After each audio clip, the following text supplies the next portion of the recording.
Windows 10 का एक important feature है स्टार्ट बटन की वापसी। स्टार्ट बटन विंडोज़ 95 से लेकर विंडोज़ 7 तक एक इम्पोर्टेंट पार्ट रहा है।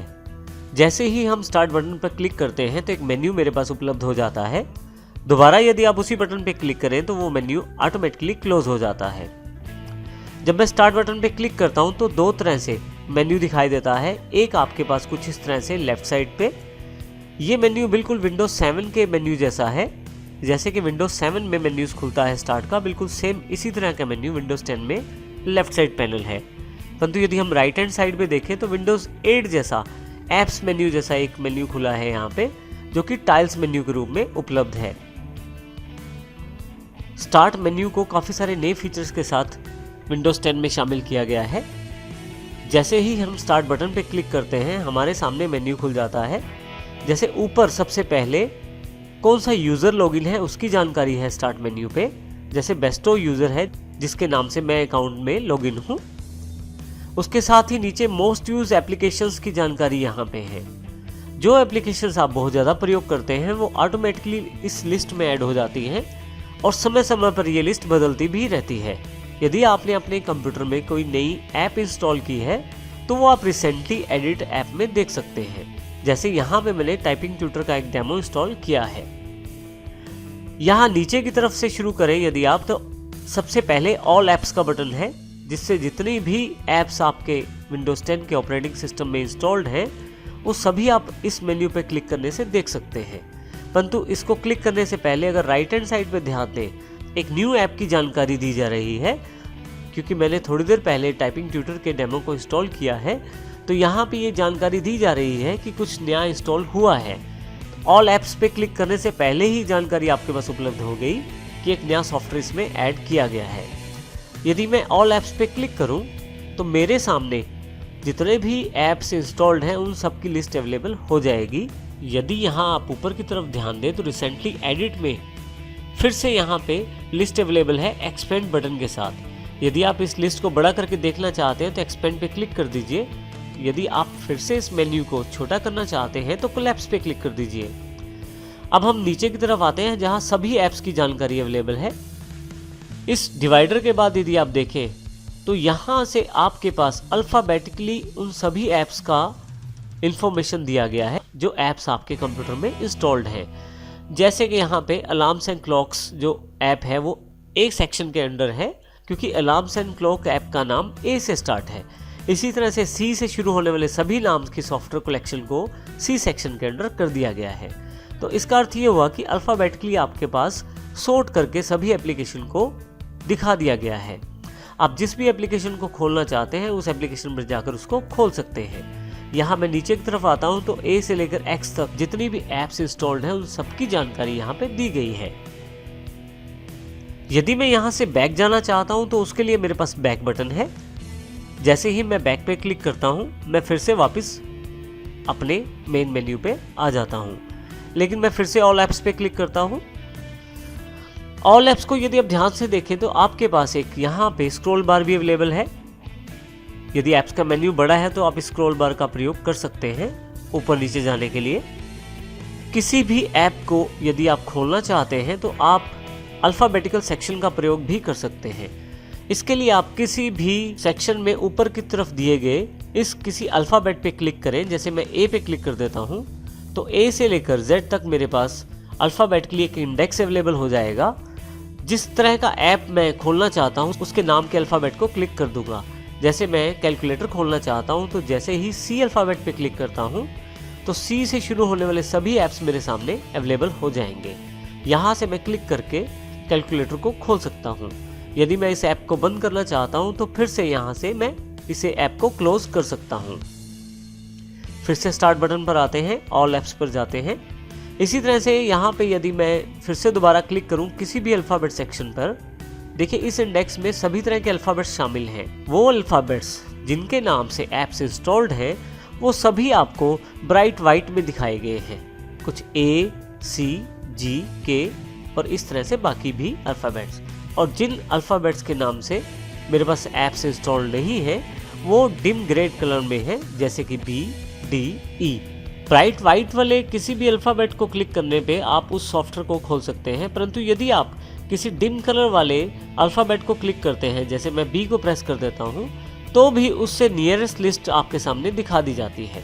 तो इस प्रकार आपके पास ये ऐप खोलने का बिल्कुल एक नया तरीका माइक्रोसॉफ्ट 10 में दिया गया है। यहाँ मैं आपको फिर से बता देना चाहता हूँ कि ऐप्स का अर्थ यहाँ पे आपकी विंडोज़ 10 में जितने भी सॉफ्टवेयर्स इंस्टॉल्ड हैं उनसे है। उन सभी एप्लीकेशंस को विंडोज़ 10 में ऐप कहते हैं। अल्फ़ाबेटिकली सॉर्ट करने के अलावा काफ़ी सारी अच्छी ग्रुपिंग भी की गई है विंडोज़ 10 में। यदि आप W पे आ जाएं तो आपके पास विंडोज़ से रिलेटेड जितनी भी एसेसरीज़ हैं वो यहाँ पे क्लिक करने पर मिल जाएंगी। देखें यहाँ पे बिल्कुल एक छोटा सा एक बटन दिया गया है। यदि आप इस बटन पे क्लिक करें तो आपके सामने ये जो विंडोज़ एसेसरीज़ का फोल्डर है वो एक्सपेंड हो जाता है और आपके पास विंडोज़ एसेसरी में जितने भी कंपोनेंट हैं, जितने भी सॉफ्टवेयर्स हैं, उन सब की लिस्ट आपके सामने आ जाती है। यदि मैं इस लिस्ट को फिर से बंद करना चाहता हूँ या हाइड करना चाहता हूँ तो फिर से इसी बटन पे क्लिक कर देता हूँ। इसी प्रकार से एडमिनिस्ट्रेटिव जितने भी कंपोनेंट हैं, जितने भी सॉफ्टवेयर्स या जितनी भी एप्लीकेशंस विंडोज़ एडमिनिस्ट्रेटिव से रिलेटेड हैं, वो सभी विंडोज़ एडमिनिस्ट्रेटिव के फोल्डर में ग्रुप की गई हैं। यदि मैं इस पर क्लिक करूँ तो सभी तरह की विंडोज़ के एडमिनिस्ट्रेशन रिलेटेड सर्विसेज को यहाँ पे इकट्ठा रखा गया है, जैसे कि कंपोनेंट सर्विसेज हो, कंप्यूटर मैनेजमेंट हो या इसके अलावा और भी बहुत सारी सर्विसेज हैं। मैं फिर से इसे हाइड कर देता हूँ मेन्यू को। इसी तरह से विंडोज़ ईज़ ऑफ एक्सेस को भी इकट्ठा किया गया है, जिसमें magnifier, narrator, on screen keyboard और विंडोज स्पीच रिकॉग्नाइजेशन सर्विसेज को शामिल किया गया है। मैं यहाँ इसको फिर से हाइड कर देता हूँ। वापस आने के लिए आप फिर से बैक बटन का प्रयोग कर सकते हैं और स्टार्ट पे फिर से वापस आ सकते हैं। आप किसी भी ऐप को राइट हैंड साइड दिखाई देने वाले स्टार्ट मेन्यू में या टाइल्स मेन्यू में भी ऐड कर सकते हैं। उसके लिए बस आप उस ऐप पे राइट क्लिक करें और पिन टू स्टार्ट पे क्लिक करें। आप देखेंगे कि एक छोटा सा आइकॉन राइट हैंड साइड वाले टाइल्स मेन्यू में उपलब्ध हो गया है।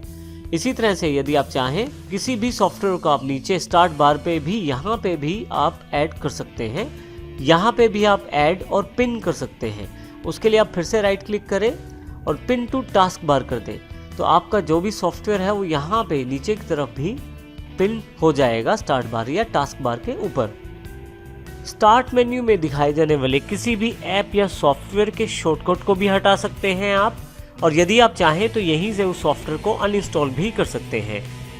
जैसे कि यहाँ में मैं इस शॉर्टकट को हटाना चाहता हूँ जो कैमटेशिया स्टूडियो 8 का है। मैं राइट क्लिक करता हूँ और यहाँ से don't show in the list पे क्लिक कर देता हूँ। देखिए यहाँ से मेरे पास ये शॉर्टकट हट गया है। इसी तरह से पेंट वाले शॉर्टकट को भी हटाना चाहता हूँ, राइट क्लिक और don't show in the list पे क्लिक कर देता हूँ। और यदि किसी सॉफ्टवेयर को मैं अनइंस्टॉल करना चाहता हूँ तो वो भी कर सकता हूँ। इसके लिए मैं फिर से राइट क्लिक करूँगा किसी सॉफ्टवेयर के लिंक पे या शॉर्टकट पे, और यदि यहाँ से मैं अनइंस्टॉल चुन लेता हूँ तो मेरे पास विंडोज़ 10 के द्वारा प्रोग्राम्स एंड फीचर्स का अनइंस्टॉल सेक्शन खोल दिया जाएगा। यहाँ से मैं उस सॉफ्टवेयर को क्लिक कर सकता हूँ जिसको मैं हटाना चाहता हूँ। जैसे मैं यहाँ किरण टाइपिंग ट्यूटर जो सेक्शन डेमो इंस्टॉल्ड है उसे हटाना चाहता हूँ और अनइंस्टॉल पे क्लिक करके और कुछ इंस्ट्रक्शंस को फॉलो करते हुए यहाँ से हटा सकता हूँ। ऐप्स को इंस्टॉल करना और अनइंस्टॉल करना हम आने वाले सेक्शन में देखेंगे। यहाँ पे ये जानकारी देने का मकसद ये है कि विंडोज़ 10 ने कितने नए और अच्छे फीचर्स ऐड किए हैं यूज़र्स के लिए। मैं यहाँ अभी से नो कर देता हूँ और यहाँ ऊपर से कंट्रोल पैनल को क्लोज कर देता हूँ। आप आसानी से स्टार्ट मेन्यू से फाइल एक्सप्लोरर को भी खोल सकते हैं। स्टार्ट पे क्लिक करें। फाइल एक्सप्लोरर पे जैसे आप क्लिक करते हैं तो यहाँ यदि आप कॉर्नर पे दिए गए एक्सपेंड बटन पे क्लिक करें तो आप देखेंगे कि जिन जिन लोकेशंस पे आप ज़्यादा गए हैं उनको यहाँ पे ऑलरेडी पिन कर दिया गया है। जैसे कि यहाँ पे ऊपर की तरफ डेस्कटॉप, डाउनलोड्स, डॉक्यूमेंट्स या पिक्चर्स, और नीचे की तरफ फ्रीक्वेंट्स फोल्डर जहाँ मैं ज़्यादा गया हूँ उनकी जानकारी भी दी गई है यहाँ पे। इसी तरह से यदि आप फाइल एक्सप्लोरर को खोलना चाहते हैं तो फाइल एक्सप्लोरर पे क्लिक कर दीजिए। जैसे ही फाइल एक्सप्लोरर पे आप क्लिक करते हैं तो आपके सामने फाइल एक्सप्लोरर खुल जाता है और आप यहाँ से अपने किसी भी पर्टिकुलर प्लेस या लोकेशन पे जा सकते हैं। मैं अभी यहाँ से इसे क्लोज कर देता हूँ। स्टार्ट मेन्यू पर जाकर आप अपने कंप्यूटर की सेटिंग्स को भी आसानी से खोल सकते हैं सेटिंग्स बटन के द्वारा। जैसे ही आप यहाँ पे क्लिक करते हैं आपके कंप्यूटर के लिए जितने भी सेटिंग्स अवेलेबल हैं वो सभी आपके सामने अवेलेबल हो जाते हैं। चाहे वो सिस्टम सेटिंग्स हो, डिस्प्ले, नोटिफिकेशन या पावर से रिलेटेड डिवाइसेस के सेटिंग्स हो, या इसी तरह से ईज ऑफ एक्सेस या प्राइवेसी के सेटिंग्स हो। सभी तरह के सेटिंग्स आप यहाँ पे प्राप्त कर लेते हैं। सेटिंग्स की जानकारी भी आने वाले सेशंस में हम लेंगे। यहाँ से अब सेटिंग्स को मैं क्लोज कर देता हूँ। यदि आप अपने कंप्यूटर को शट डाउन करना चाहते हैं या रीस्टार्ट करना चाहते हैं तो आप पावर बटन का प्रयोग कर सकते हैं। स्टार्ट पे क्लिक करने के पश्चात आप पावर पे क्लिक करें। आपके पास ऑप्शन अवेलेबल हो जाएंगे स्लीप, शट डाउन और रीस्टार्ट। शट डाउन का प्रयोग मैं अपने कंप्यूटर को शट डाउन अर्थात बंद करने के लिए करता हूं, और इसी तरह से रीस्टार्ट बटन का प्रयोग मैं कंप्यूटर बंद करने के पश्चात दोबारा चलाने के लिए करता हूं। इसके अलावा यदि आप किसी प्रोग्राम को डायरेक्ट चलाना चाहते हैं तो उसके लिए आप स्टार्ट बटन के राइट हैंड साइड पे बने हुए सर्च टेक्स्ट बॉक्स में उस सॉफ्टवेयर का नाम लिखें। जैसे कि यहाँ पे मैं पेंट का नाम लिख देता हूँ। जैसे ही पेंट टाइप कर रहा हूँ मैं, ऊपर की तरफ मेरे पास बेस्ट मैच ऑप्शंस में पेंट का एक आइकॉन अवेलेबल हो गया है। जैसे ही मैं पेंट पे क्लिक करता हूँ मेरे पास पेंट सॉफ्टवेयर ओपन हो गया है। तो इसका अर्थ ये है कि यदि आप चाहें तो स्टार्ट पर ऑल ऐप्स में जाके किसी अपनी एप्लीकेशन को ऑन कर लें, या आप सर्च बॉक्स पर भी टाइप करके उस एप्लीकेशन को खोल सकते हैं। इसके अलावा यदि मैं स्टार्ट बटन पर राइट क्लिक करूं तो उसमें भी मेरे पास काफ़ी सारे ऑप्शंस अवेलेबल हो जाते हैं, जिसमें सबसे इम्पोर्टेंट ऑप्शन है कंट्रोल पैनल।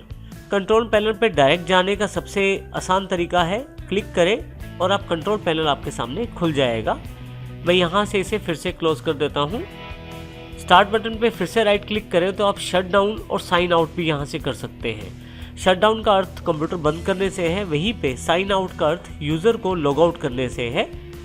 इसके अलावा भी काफ़ी सारे इंपॉर्टेंट लोकेशंस हैं आप जहाँ पे जा सकते हैं स्टार्ट मेन्यू के राइट क्लिक द्वारा, जैसे प्रोग्राम एंड फीचर्स पे, पावर ऑप्शंस पे, डिवाइस मैनेजर, नेटवर्क कनेक्शन जैसे काफ़ी सारे इंपॉर्टेंट प्लेसेस हैं जहाँ से आप यहाँ से जा सकते हैं। इसी तरह से आप फाइल एक्सप्लोरर को भी यहाँ से खोल सकते हैं। एक इम्पॉर्टेंट चीज़ यहाँ से रन भी है। जब मैं रन पे क्लिक करता हूँ तो मेरे सामने टेक्स्ट बॉक्स ओपन के रूप में अवेलेबल हो जाता है। जिस भी प्रोग्राम को मैं यहाँ से खोलना चाहता हूँ उसके नाम को यहाँ मैं टाइप कर देता हूँ, और जैसे ही एंटर करता हूँ मेरे पास वो कमांड के द्वारा उस एप्लीकेशन की विंडो खुल जाती है। मैं यहाँ फिर से इसे क्लोज कर देता हूँ पेंट ब्रश की एप्लीकेशन को। फिर से राइट क्लिक स्टार्ट बटन पे। यदि मैं दोबारा रन पे जाऊँ तो आप देखेंगे कि पहले वाली कमांड यहाँ पे अवेलेबल है। आप फिर से ओके करके इस सॉफ्टवेयर को दोबारा खोल सकते हैं। अभी मैं इसे कैंसिल कर देता हूँ। फिर से राइट क्लिक। इसके अलावा यदि आपके डेस्कटॉप पे काफ़ी सारी एप्लीकेशन चल रही हैं तो डायरेक्ट डेस्कटॉप पे जाने के लिए आप इस बटन का प्रयोग कर सकते हैं, जो कि बिल्कुल इस कोने वाले शो और हाइड डेस्कटॉप बटन की तरह कार्य करता है।